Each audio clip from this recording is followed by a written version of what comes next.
SOC.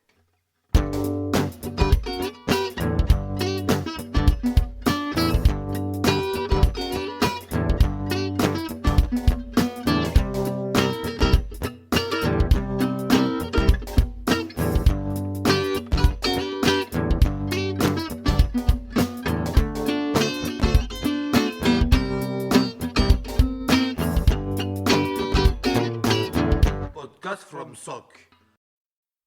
Bonjour, aujourd'hui, MSF et le département Société vous proposent de faire la connaissance d'Antoine Gilbert.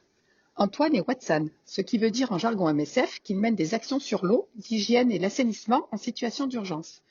Il revient d'une opération Covid sur l'île de Lesbos en Grèce, où MSF porte depuis quelques années un secours matériel, médical et psychologique aux migrants bloqués dans des camps. C'était sa deuxième mission humanitaire pour MSF. Auparavant, il s'était déjà occupé de l'assainissement au Sud-Soudan. Il nous raconte son parcours qui l'a amené à travailler dans des conditions qui demandent une adaptation constante et nous fait partager sa passion pour son métier. Bonjour, je m'appelle Antoine Gilbert, je suis technicien en gestion de l'eau. Pour faire simple, je travaille sur l'approvisionnement en eau potable et sur l'assainissement, donc la collecte et le traitement des eaux usées. J'ai travaillé 5 ans environ en France, à la fois pour des collectivités et en bureau d'études. J'ai aussi pas mal voyagé un peu partout dans le monde pendant plusieurs années, 5 ou 6 ans, où en sac à dos et un petit boulot pour être à la rencontre de nouveaux horizons, de nouvelles cultures. J'avais déjà depuis assez longtemps l'envie de travailler dans l'humanitaire. Les voyages m'ont conforté dans cette idée de m'engager auprès des populations et de lier mon travail avec les valeurs auxquelles je crois. J'avais pas tout de suite pensé à Médecins sans frontières, comme c'est une organisation médicale et que je suis ni infirmier ni médecin.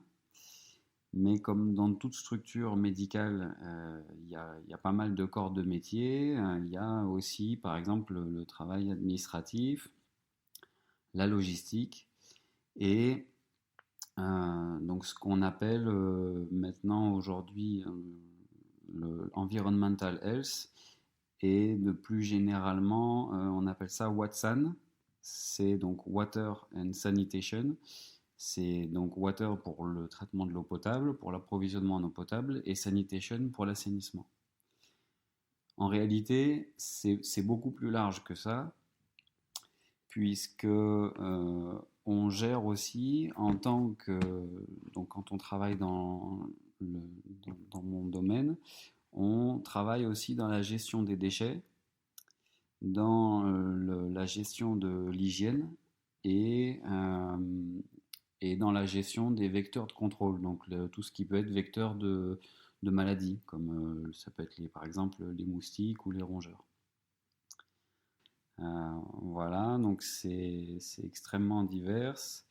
Et dans l'humanitaire, de ce que j'ai pu en voir, en tout cas, ce qui est caractéristique un peu de tous ces métiers-là, c'est que tous les jours sont différents.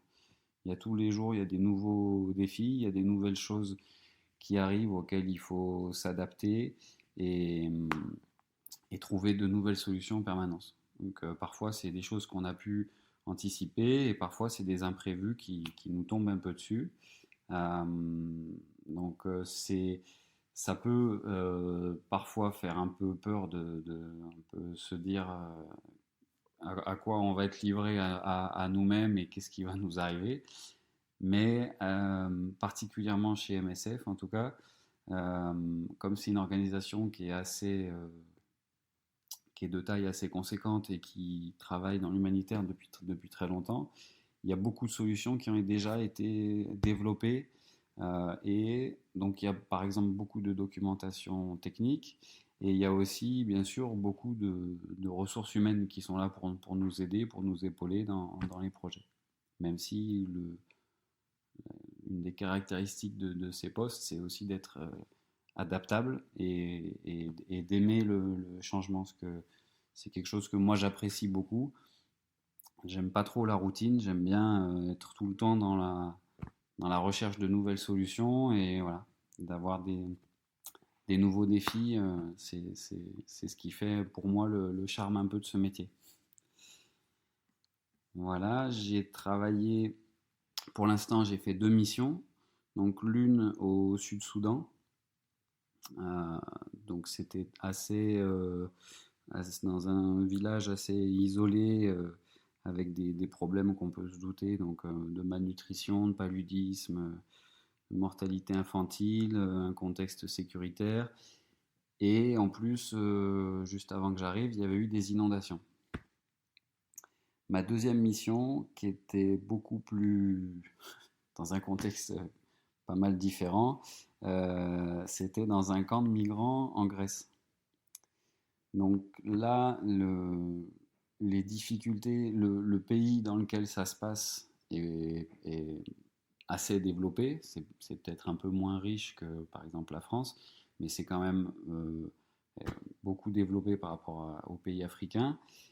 Mais les migrants sont dans des conditions extrêmement difficiles sur pas mal de domaines.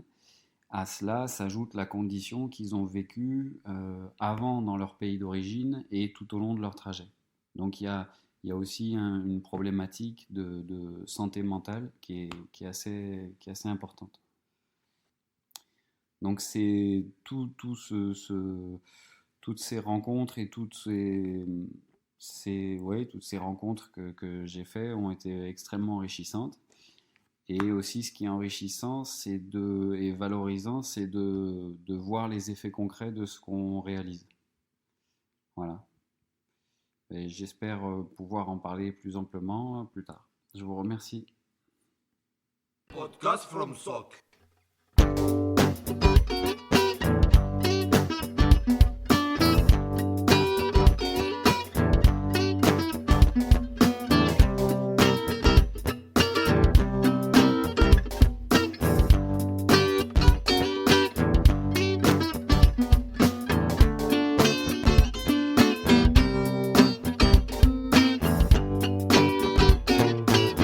Podcast from SOC.